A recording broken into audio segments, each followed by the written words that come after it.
วัสดีค่ะยินดีต้อนรับเข้าสู่รายการ The Kitchen and the Story นะคะกับรายการคนนี้มีเรื่องค่ะวันนี้ก็มาอยู่ในที่ EP 3กันแล้วนะคะแล้วก็วันนี้สำคัญหน่อยเรามีเชฟคนใหม่จากร้านอาหารเซนไนเทอรี่ค่ะสวัสดีค่ะเชฟพี่นุ้ยอันนี้เป็นเชฟพี่นุ้ยนะคะเป็นเชฟคนใหม่ของร้านอาหารเซนไนเทอรี่ค่ะร้านอาหารเซนไนเทอรี่ของเรานะคะเราทำอาหารเกี่ยวกับสไตล์ยุโรปค่ะแล้วก็ที่สำคัญเนี่ยวัตถุดิบของเรานะคะก็จะเป็นอย่างผักปลอดสารพิษนั่นเองค่ะวันนี้เนี่ยเราก็เลยอยากจะมานำเสนอวิธีการทำเมนูนะคะสไตล์ยุโรปแบบง่ายๆให้คุณผู้ชมได้ไปลองทำตามกันค่ะวันนี้เชฟคนใหม่ด้วยเพราะฉะนั้นเมนูต้องมีความพิเศษประมาณนึงแหละวันนี้เชฟพี่นุ้ยจะเอาเมนูอะไรมาให้ทำกันคะตัวนี้ค่ะจะเป็นซุปพีแอนด์สโมกแฮมนะคะหรือว่าภาษาไทยก็คือซุปถั่วและแฮมนะคะอันนี้ตัวพีนี่คือหมายถึงเป็นซุปถั่วใช่ไหมคะตัวนี้ใช่เป็นถั่วอะไรคะตัวนี้เราจะใช้เป็นถั่วลันเตาผ่าซีกอะค่ะเป็นถั่วลันเตาผ่าซีกโอเคค่ะถ้าอย่างนั้นเดี๋ยวเรามาเริ่มขั้นตอนในการแนะนำวัตถุดิบกันเลยดีกว่าอันนี้ส่วนผสมมีอะไรบ้างคะพี่หนุ่ยแนะนำให้ดูหน่อยค่ะค่ะได้ค่ะตัวหลักๆก็จะเป็นถั่วลันเตาผ่าซีกนะคะหรือว่าถั่วเขียวผ่าซีกนะคะอันนี้เห็นใช้คำว่าถั่วลันเตากับถั่วเขียวอย่างนี้ถ้าเกิดสมมุติว่าคุณผู้ชมทางบ้านเนี่ยดูแล้วอยากแบบว่าใช้เป็นถั่วเขียวที่แบบเรารู้จักกันน่ะไอ้พวกถั่วเขียวแบบทำขนมอะไรอย่างเงี้ยเราสามารถใช้ตัวเนี้ยแทนตัวถั่วตัวนี้ได้ไหมคะถ้าเกิดทำซุปอันนี้มันจะเป็นคนละตัวกันนะคะที่เราใช้เป็นถั่วลันเตาผ่าซีกอะค่ะเพราะว่าเม็ดมันจะใหญ่กว่าแล้วก็มันจะมีความกรอบความเด้งกว่าไอตัวถั่วเขียวที่เขาใช้ทำขนมอะค่ะตัวนั้นมันจะมีความนิ่มความฟูมันจะคนละส่วนกันเนี่ยค่ะใช่แสดงว่าถั่วตัวนี้เนี่ยก็คือจะเป็นถั่วลันเตาผ่าซีกซึ่งมันจะสีคนละแบบกับถั่วเขียวที่เรารู้จักกันเนาะโดยปกติค่ะต่อไปนะคะก็จะเป็นสมุนไพรของทางสเวนนาอิตาลีนะคะก็จะมีใบทารากอนนะคะแล้วก็ใบไทม์ค่ะใบทารากอนกับใบไทม์ก็คือตัวนี้เราใช้แค่2ตัวนี้ใช่ไหมคะที่เป็นสมุนไพรใช่ค่ะจะมี2ตัวหลักๆในซุปนะคะต่อไปก็จะมีพริกไทยดำป่นนะคะแล้วก็มีเกลือป่นค่ะอีกอย่างหนึ่งก็จะมีน้ำสต๊อกไก่นะคะจะเป็นสูตรของทางร้านสเวนนาอิตาลีเหมือนกันนะคะแล้วก็จะมีแครอทหั่นเต๋าแล้วก็หอมหัวใหญ่หั่นเต๋าเหมือนกันค่ะแล้วก็จะมีเนยนะคะเนยของทางร้านส่วนใหญ่จะใช้เป็นเนยเค็มค่ะใช่ค่ะต่อไปนะคะก็จะเป็นสโมกแฮมนะคะอันนี้ตัวสโมกแฮมเนี่ยก็คือเป็นตัวที่เราทางร้านเราทำเองใช่ไหมคะอันนี้ใช่ค่ะอันนี้จะเป็นของทางร้านเราทำเองด้วยในการสโมกอะค่ะเราใช้เวลา8ชั่วโมงเลยนะคะตัวนี้ใช้เวลา8ชั่วโมงเลยใช่ค่ะอันนี้เนยอยากรู้อะค่ะว่าตัวสโมกแฮมมันเนี่ยเขาแบบมีรสชาติในตัวเองไหมตัวนี้ใช่ค่ะตัวนี้จะมีรสชาติในตัวเองเลยเพราะว่าตอนที่เราลมควันนะคะเราจะใช้เป็นน้ำสต๊อกของใบสมุนไพรต่างๆที่ในสวนด้วยอย่างนี้ถามได้ไหมคะว่าไอตัวแฮมที่เรามาลมควันเนี่ยเขาใช้เนื้อส่วนไหนในการลมควันกันบ้างไอของเราอะค่ะหลักๆก็คือจะใช้ส่วนน่องนะคะบางครั้งเราก็จะใช้แบบสันในด้วยใช่ค่ะโอเคฮะค่ะต่อไปนะคะก็จะมีกระเทียมค่ะจะเป็นแบบสับละเอียดนะคะกระเทียมสับละเอียดเลยตัวนี้ใช่ค่ะอันนี้คือพอมันสับละเอียดอันนี้เลยสงสัยว่าไอตัวกระเทียมตัวนี้มันเป็นกระเทียมแบบพันธุ์อะไรอะคะเป็นไทยหรือจีนอันนี้จะเป็นพันธุ์จีนนะคะเพราะว่ามันจะมีความกลีบใหญ่กว่าแล้วก็กลิ่นจะไม่ฉุนเท่ากระเทียมไทยอะค่ะใช่กลิ่นมันจะไม่ฉุนเท่าเนาะตัวนี้อาจจะเพราะด้วยว่าชาวต่างชาติเนี่ยเขาก็จะนิยมรับประทานอาหารนะคะที่แบบกลิ่นกระเทียมไม่ได้แรงมากเหมือนคนไทยเนาะอย่างนี้ถ้าเกิดสมมติว่าคนไทยแบบเอาไปอะแดปบอกว่าใช้เป็นกระเทียมไทยแทนนี้ก็ไม่น่าจะมีปัญหาอะไรใช่ไหมคะก็ไม่น่าจะมีปัญหาอะไรแต่ว่ากลิ่นมันจะแรงกว่าคิดว่านะคะความชอบค่ะต่อไปก็เริ่มที่วิธีทำเลยนะคะเราก็จะมาผัดถั่วลันเตากันก่อนที่เป็นของแห้งนะคะเป็นพวกผักต่างๆแล้วต่อไปค่อยเติมน้ำสต๊อกเข้าไปนะคะอันนี้ตัวน้ำสต๊อกก็คือจะเป็นน้ำสต๊อกไก่ของเราเลยใช่ไหมคะตัวนี้ใช่ค่ะจะเป็นสูตรของทางร้านเราเลยค่ะใช่อันนี้เราแบบสามารถใช้น้ำเปล่าเติมเข้าไปเสริมได้ไหมคะถ้าเกิดว่าน้ำสต๊อกแบบไม่พอใช่ไหมคะก็สามารถเติมน้ำเปล่าเข้าไปได้ค่ะตัวนี้นะคะใช่แต่ถ้าเกิดใส่ว่าเป็นน้ำสต๊อกมันก็จะมีความเข้มข้นมากกว่าเนาะใช่ค่ะตัวนี้ก็จะเข้มข้นกว่าใช่ค่ะเริ่มจากขั้นตอนแรกนะคะก็คือใส่เนยลงไปก่อนนะคะดีมากเลย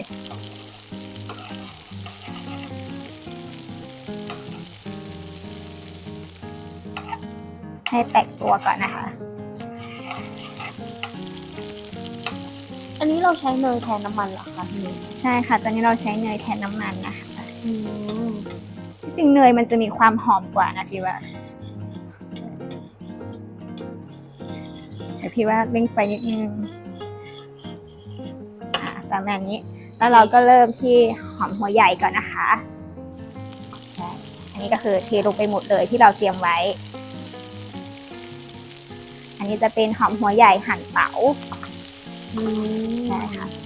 อันนี้เราผัดหอมใหญ่ก่อนเพราะว่าให้หอมใหญ่เขาแบบสุกก่อนใช่ไหมคะ ใช่ ตัวนี้ ค่ะใช่อันนี้ก็คือหอมหัวใหญ่ให้เป็นสีใสเลยนะคะตอน อื นี้ ม ไปเรื่อยๆค่ะ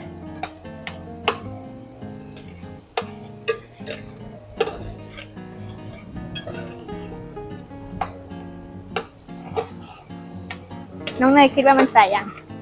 ยัง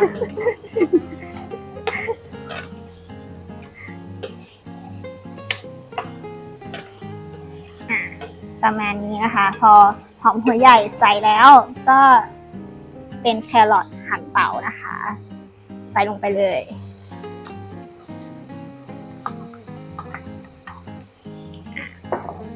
แล้วก็ผัดนิดนึง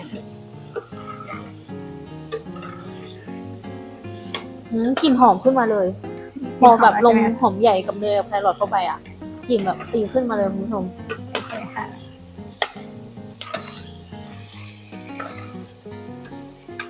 นี่ อันนี้หอมใหญ่เขาจะเริ่มสีแสงขึ้นแล้วนะคะเนี่ย เป็นใสขึ้นแล้วใช่ไหม อืม โอเคค่ะ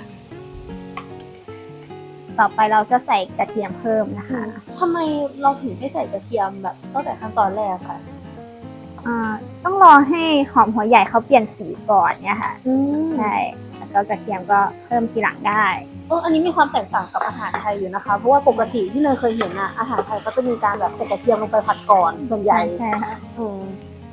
อาจจะเพราะว่าอาหารฝรั่งอะเขาไม่ต้องการให้ตัวกลิ่นกระเทียมเนี่ยมันแรงมากด้วยล่ะค่ะที่เนยคิดว่า ใช่ค่ะพอใส่กระเทียมแล้วกลิ่นมาเลย ประมาณนี้นะคะ ขั้นตอนต่อไปเราใส่อะไรกันต่อคะ ขั้นตอนต่อไปเราก็ใส่ตัวหลักของเราเลยค่ะ จะเป็นถั่วลันเตาแพตตี้ใช่ขอบคุณนะคะ อันนี้คือใส่ทีเดียวได้เลยนะคะ ทีเดียวได้เลยค่ะ ทั้งหมดเลยที่เราเตรียมไว้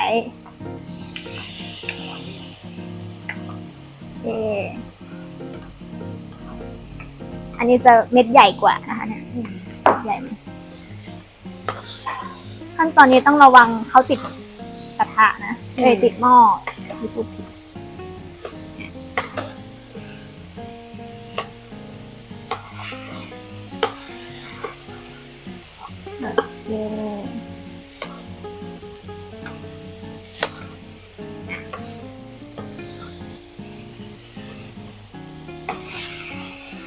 หลังจากที่เราผัดอันนี้ทั้งหมดแล้วค่ะ เราจะเริ่มใส่ขั้นตอนไหนต่อคะพี่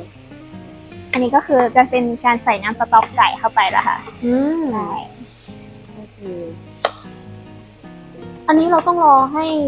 สีเขาแบบไอ้นี่ก่อนดีก่อนนะคะ หรือว่าเราสามารถใส่น้ำสต๊อกตอนนี้ได้เลย เดี๋ยวต้องรอให้ถั่วลันเตาเขาเปลี่ยนสีให้มันเข้มขึ้นก่อนได้ค่ะโอเคประมาณนี้ที่ว่าเปลี่ยนสีแล้วที่ใส่น้ำสต๊อกเข้าไปเลยนะคะ ตัวน้ำสต๊อกนี่ก็คือจะใส่ให้ท่วมเลยนะคะ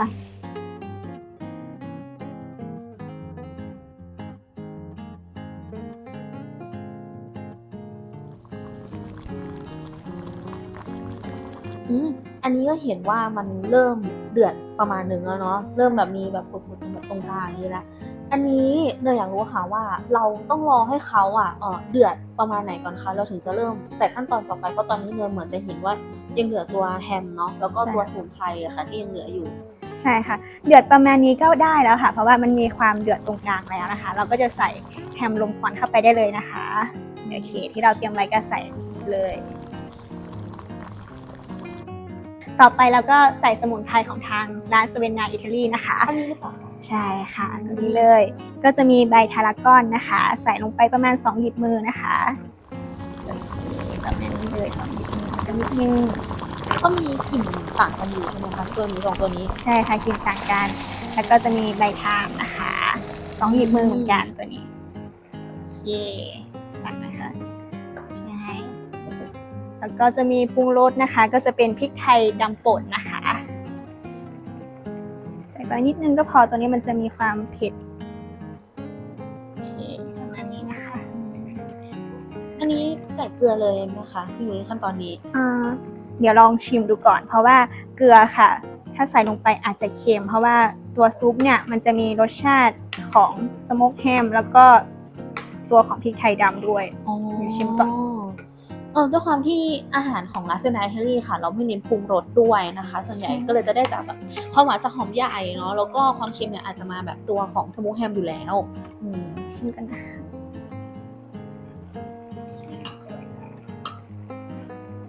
เดี๋ยวชิมนิดนึงพี่ว่าใส่เกลืออีกนิดนึงนะคะตัวนี้ อืม ได้พอโอเคเพิ่มรสชาติ คนนี้ค่ะ อันนี้ก็คือถือว่าใส่หมดแล้วใช่ไหมคะพี่นุ้ยตัวนี้ ใช่ใช่อันนี้คือเรียบร้อยแล้วแล้วก็รอตุ๋นอย่างเดียวเลยค่ะตัวนี้ ต้องรอตุ๋นนานแค่ไหนอะคะอันนี้ถือจะเสร็จ ตัวนี้ใช้เวลาประมาณ40 ถึง 1 ชั่วโมงอะค่ะ อืม ใช่เพราะว่าตัวถั่วลันเตาเนี่ยเราแช่ข้ามคืนมาแล้ว อืม ใช่ค่ะ อันนี้อยากรู้ว่าแบบไฟนอลตัวของซุปอะก็คือมันจะมีความแบบเละกว่านี้ใช่ไหมคะหมายถึงว่าตอนที่เราตุ๋นได้ที่แล้ว ใช่ค่ะมันก็จะเป็นซุปเลยถ้าเป็น อืม ตัวนี้ใช่ค่ะ เนี่ยหน้าตานี่น่าจะฟิลเดียวกับซุปข้าวโพดอะไรอย่างเงี้ยเลยเนาะ ใช่ ซุปฟักทองที่มันจะมีความแบบเนื้อเละๆหน่อย ใช่ค่ะ ไหม เละๆเปื่อยๆเลยค่ะใช่ อันนี้ขั้นตอนต่อไปก็คือเราจะรอเขาตุ๋นเสร็จใช่ไหมคะตัวนี้ ใช่ค่ะใช่ อืมอันนี้เรา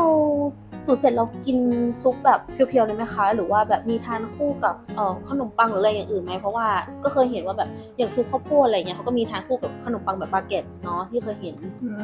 ค่ะ ตัวเนี้ยเราจะทานคู่กับแป้งพิตต้านะคะ หรือว่าแป้งนานนะคะคนไทยส่วนใหญ่จะรู้จักชื่อแบบของแป้งนานมากกว่าจะเป็นของทางอินเดียค่ะ แต่มันเป็นตัวเดียวกันนะคะใช่ อุ๊ยงี้พี่นุ้ยก็ต้องทำให้ดูแล้วแหละ ตัวแป้งพิซซ่า ที่จะทำให้ดูค่ะ แต่ว่าจะเป็นขั้นตอนในการจีนะคะใช่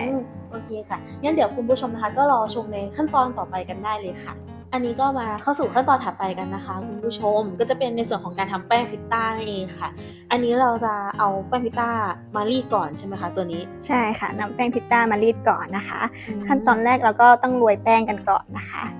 อันนี้เขาเรียกกันว่าแป้งนวลใช่ไหมคะ ใช่ค่ะพี่ทาลงไปเพื่อไม่ให้แป้งเขาติดกับเขียงตัวนี้นะคะ กลมๆตัวนี้เลยแป้งเราเสร็จไว้แล้วโอเคบางทีก็เอาแป้งรูปตัวรีดด้วยนะคะเดี๋ยวมันติดกันพี่ก็จะรีดไปก่อนนี่ประมาณนี้ อันนี้เรารีดเขากว้างประมาณไหนคะพี่นุ้ยตัวนี้ ประมาณหนึ่งค่ะให้มันเป็นวงกลมสวยๆนะคะ อ๋อก็คือจะแบบเป็นกลางๆนะคะ ใช่ คุณผู้ชม ค่ะ แบบว่าไม่ได้กว้างมากถ้าเกิดเทียบจากเขียงเนาะ ใช่ค่ะรีดไปเลยนะคะพี่ขอย้ายนิดนึงติดค่ะโอเค อันนี้ก็พูดให้เป็นความรู้กันนิดนึงนะคะคุณผู้ชมตัวแป้งพิซซ่าเนี่ยค่ะหรือว่าแป้งนานที่หลายคนรู้จักกันเนี่ยก็คือเป็นแป้งตัวเดียวกันนะคะ แต่ว่าคุณผู้ชมหรือว่าคนไทยส่วนใหญ่เนี่ยก็ส่วนใหญ่ก็จะรู้จักในชื่อของแป้งนานเพราะว่าเราจะกินอาหารอินเดียกันบ่อยเนาะแล้วก็อันนี้มันเป็นชื่ออินเดียตัวแป้งนานแต่แป้งพิซซ่าตัวนี้ก็คือเป็นแป้งตัวเดียวกันเลยค่ะแล้วก็ส่วนใหญ่ฝั่งยุโรปเนี่ยจะเรียกเป็นแป้งพิซซ่าค่ะเอาไว้ทานกับอาหารยุโรป ประมาณนี้ก็เสร็จเรียบร้อยแล้วนะคะกลมๆ อันนี้ ประ ก็ มาณ รีด ใช่ค่ะ ขออนุญาตนะคะ ได้ค่ะได้ อันนี้นะคะคุณผู้ชมเราก็จะรีดกันกว้างอยู่ประมาณนี้นะคะ ประมาณไม่เกินไม่ค่อยใหญ่กว่าฝ่ามือเท่าไหร่เนาะตัวนี้พอเรารีดเสร็จเราจะทำอะไรต่อคะ เริ่มที่การสีนะคะ อ๋อ ใช่ใช่ค่ะ อันนี้คือก็ต้องพัก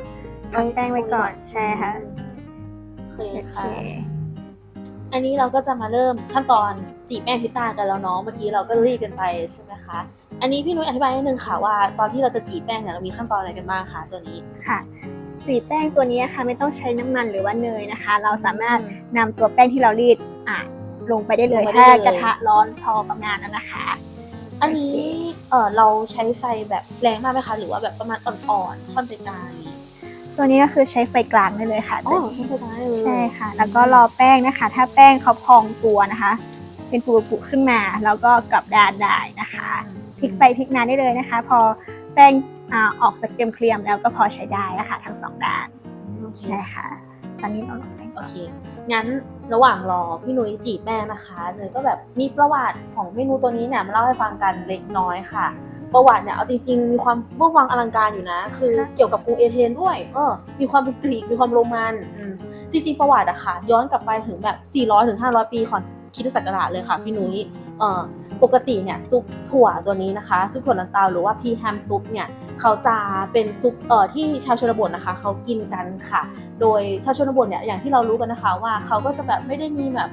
เงินถุงเงินถังอะไรกันมากมายนักนะคะเขาก็เลยใช้เป็นตัวถั่วเนี่ยแหละค่ะถั่วลันเตาเนี่ยเอามาตากแห้งเพื่อให้ได้เก็บไว้กินได้นานมากขึ้นนะคะแล้วด้วยความที่มันเป็นวัตถุดิบที่มีโปรตีนสูงเนี่ยมันก็คุ้มค่าเนาะสมัยก่อนค่ะชาวโรมันเนี่ยเขาก็จะแบบว่านิยมเอามารับประทานแบบว่าต้มเป็นซุปอย่างนี้นี่เลยค่ะเป็นเมนูนี้เลยทานคู่กับเนื้อสัตว์นะคะจะตุ๋นหรือว่าลงควันอย่างนี้ก็ได้ค่ะเป็นเมนูที่แบบว่าขายกันตามแบบอารมณ์เหมือนตลาดนัดคลองถมที่เราเห็นกันอะขายตามถนนเป็นสตรีทฟู้ดเลยซึ่งมันมีประวัติเนี่ยปรากฏไว้นานมากด้วยนะคะอยู่ในหนังสือของ The Birth ของ Aristophanes ด้วยค่ะแล้วก็จริงๆแอบอยากให้ทำรู้เพิ่มนิดนึงว่าตัวซุปตัวนี้เนี่ยมันมีฝาแฝดของมันด้วยนะคะแต่ว่ากลับกันเหมือนฟิลประมาณว่าอันนี้อยู่แบบว่าเป็นชนชั้นแบบชาวบ้านธรรมดาอีกอันนึงเป็นของราชวงศ์เลยค่ะก็คือจะเป็นตัวเมนูของโพเทสนะคะเชอร์แมนนะคะตัวนี้เนี่ยจะเป็นตัวซุปนะคะที่เขาใช้เป็นถั่วลันเตาเหมือนกันค่ะแต่ว่าไม่ได้ใช้เป็นถั่วลันเตาแบบตากแห้งนะคะเขาจะใช้เป็นถั่วลันเตาสดเลยค่ะเพราะว่าถั่วลันเตาสดเนี่ยจะมีราคาที่สูงกว่าเนาะตัวนี้เขาก็ใช้เป็นถั่วลันเตาสดในการที่เอาไปต้มค่ะทำเป็นซุปเหมือนกันเลยจะฟีลเหมือนโปรเซสที่มาจากคำว่าข้าวต้มนั่นเองค่ะโอ้อันนี้สีเริ่มขึ้นแล้วใช่ไหมใช่ค่ะอันนี้เราจะจีให้เขามีความแบบพองขึ้นประมาณไหนคะระดับหนึ่งอะค่ะถ้าพองประมาณหนึ่งแล้วก็สีออกสักเกลียมๆแล้วก็พอใช้ได้ใช่ตัวนี้สามารถพลิกไปพลิกมาได้เลยนะคะโอเคค่ะไม่เป็นไรโอเคตัวนี้ก็จะใช้เวลาประมาณหนึ่งนะคะก็เสร็จเป็นกันที่เรียบร้อยแล้วนะคะคุณผู้ชมสำหรับซุปถั่วลันเตานะคะตัวนี้จะบอกว่ากลิ่นหอมมากแล้วก็แบบตัว texture เขาค่ะเขาจะมีความแบบเนื้อแน่นๆด้วยนะคุณผู้ชมเดี๋ยวตักให้ดูนี่จะมีความเนื้อแน่นอย่างนี้เลยหน้าตาคือแบบเหมือนซุปข้าวโพดเลยเหมือนซุปข้าวพองเป๊ะเลยแบบว่าถ้าเกิดเอาไปปั่นอีกหน่อยเนี่ยคือแบบละเอียดยิบเลยคุณผู้ชมเดี๋ยวเราจะมาลองชิมกันนะคะตัวนี้เมื่อกี้แบบอยากกินมากพี่นุ้ยชิมไปขอตัดแบบเน้นๆตัวแฮมรูคันเลยนะคะตัวนี้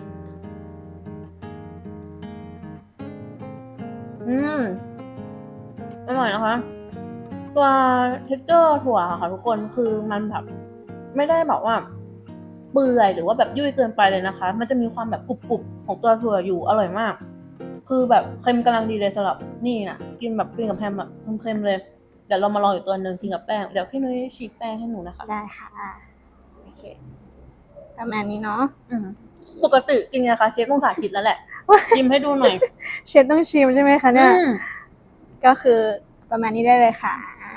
อ๋อเราใช้แป้งตัดได้เลยใช่ไหมคะแป้งตัดได้เลยนะคะตัวนี้เดี๋ยวพี่ลองชิม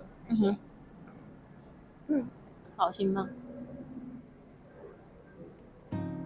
เข้ากันนะคะอร่อยมาก